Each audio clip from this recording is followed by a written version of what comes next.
So by now we are 4 seasons into Battlefield 2042, and in that time, the weaponry selection in the game has grown by a handsome amount. Well, at least compared to the offering that we had at launch. We've seen the likes of the Avances, the RM68, the AC9, and portal weapons galore become available to us throughout the year. But there's one weapon that came out all the way back in Season 1 that just still happens to hit the sweet spot. G'day there once again viewers, your mate Kamikaze78 here, and today we return to one of the easiest weapons to use in Battlefield 2042, the BSVM.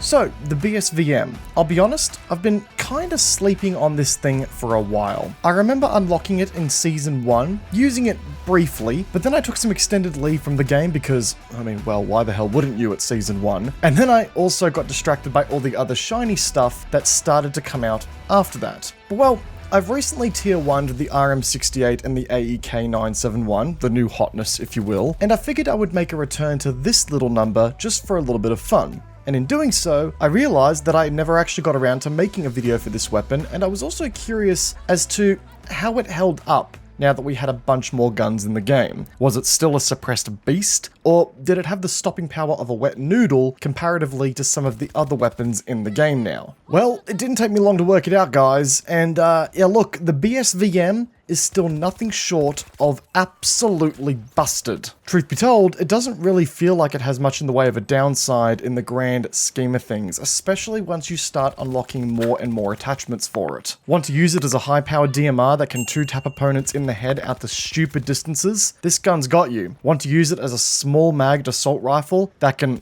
also 2-tap targets if you score a headshot? Be my guest. Want to then quickly convert it into an absolute bullet hose of an SMG platform? Yeah, it can do that too with the right attachments. This is my build right here that lets me do all this sort of stuff. I use the short barrel exclusively with the BCG light grip along with the K8 hollow sight for good target acquisition, but as I said before, the trick comes down to the form of magazine types that you use. My primary ammo type on this weapon here is the extended high power rounds, which we will get into a little bit as to why in a few moments here. But I also have the subsonic high power extended mag on here as well as a backup, alongside the CQC mag as a specialty option in case I need that rate of fire. This setup really lets you turn the weapon into anything you need it to be in the heat of battle. But truth be told, even looking beyond the modularity of the weapon and how many situations it can be molded into with that modularity, I would even go as far as to posit as this is one of the easiest weapons to use in Battlefield 2042. Just when you look at its raw statistics and its raw performance, that can also be one of the best weapons in the game if you put a little bit of work in with it, especially if you're someone who can point your weapon in the right direction and shoot somewhat accurately.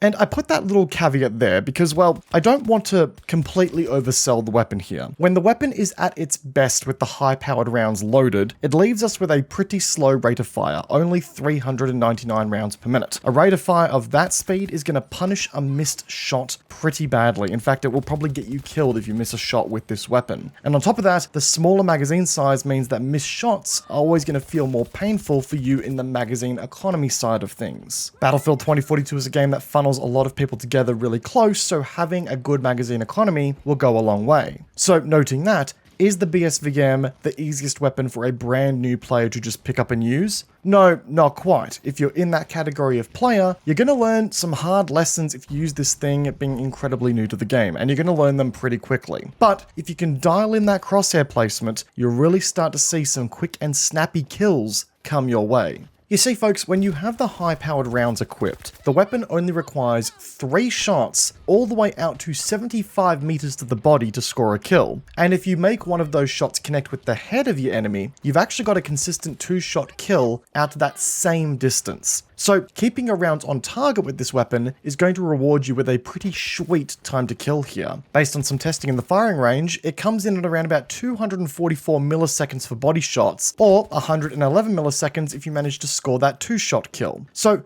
not breaking any records, but a very competitive weapon in the realm of time to kill values. And with a small bullet to kill requirement on the weapon, getting hit by this thing will certainly make enemies think twice about challenging you for position. I know for myself, there has been many an occasion where I've been hit in the head by the first bullet of a BSVM, and I've just thought to myself, well, okay, I'm gonna turn around and go the other way. Thank you for your time, have a good evening.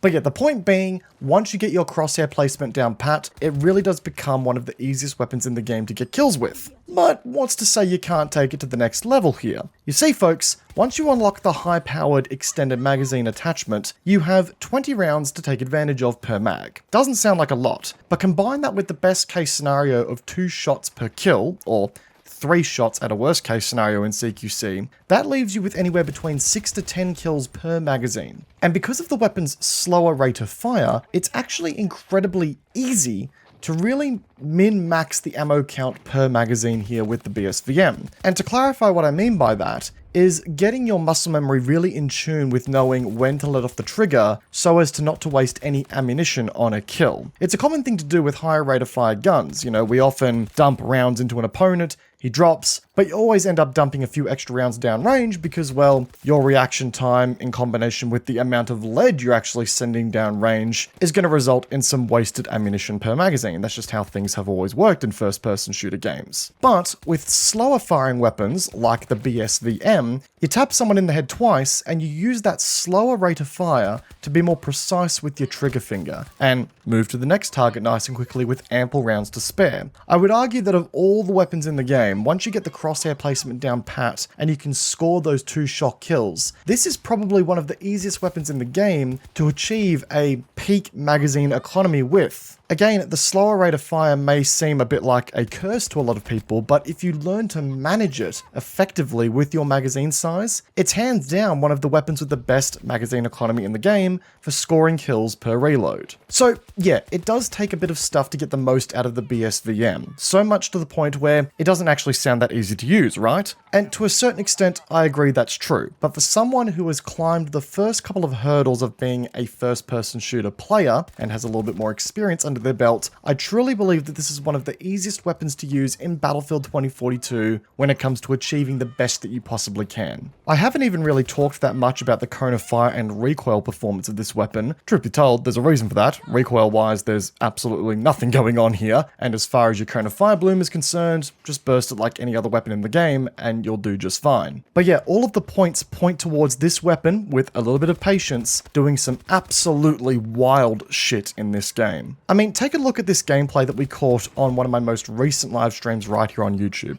And if you're watching to this point in the video, I appreciate you. Hit the like button and, well, you get to check out this cool gameplay clip. Here we are attacking on Spearhead on the last capture point of the map. And after just launching myself into the fight with a Jeep, I'm able to really be a thorn in the behind of the enemy team and just make some moves that change the flow of the game and, in my opinion, help my team to get on the capture point here. I mean, sure, the weapon only has a 20-round magazine here to work with, but I'm still able to chain kills here like how any other assault rifle or in some cases LMG would be able to, because the magazine economy of this weapon is so good when you, again, know how to aim and know how to manage the magazine economy and get your muscle memory really tuned into this weapon. And well, once again, the resulting shenanigans here just let me do this crazy stuff. So yeah, genuinely speaking, guys, I truly believe that this is one of the best and, quite frankly, easiest weapons to use in Battlefield 2042. It's extremely modular with a whole lot of ways in which you can modify the weapon to certain combat scenarios. But even when you look at it from a base value perspective, it is just so friggin' powerful and so devastating in the hands of a good player that it's a weapon that I encourage everyone to try and learn to get good with, because, again, a lot of new stuff has come out since then. This weapon is not one you want to sleep on in the grand scheme of things. But folks, with that said, I now want to hear your thoughts in the comment section down below. What do you think of the BSVM in Battlefield 2042? Do you think it still holds a podium position as far as good weapons is concerned, or has it fallen off the totem pole over the years and, well, over the seasons of release? Let me know in the comment section down below, guys. If you enjoyed today's video, a backhanding of the like button does go a long way to supporting the channel. And if you're new here and you do find yourself hitting that like button, well, consider subscribing while you're at it, guys, because it keeps you up to date with all future content we release here. And hey, I like having you guys around. And of course, check out the social media links down below, guys. Chuck us a follow there as well. It does go a long, long way. Once again, guys, I hope you enjoyed today's video. Peace out, and I will see you guys all in the next one. Take care, guys. Have a good one.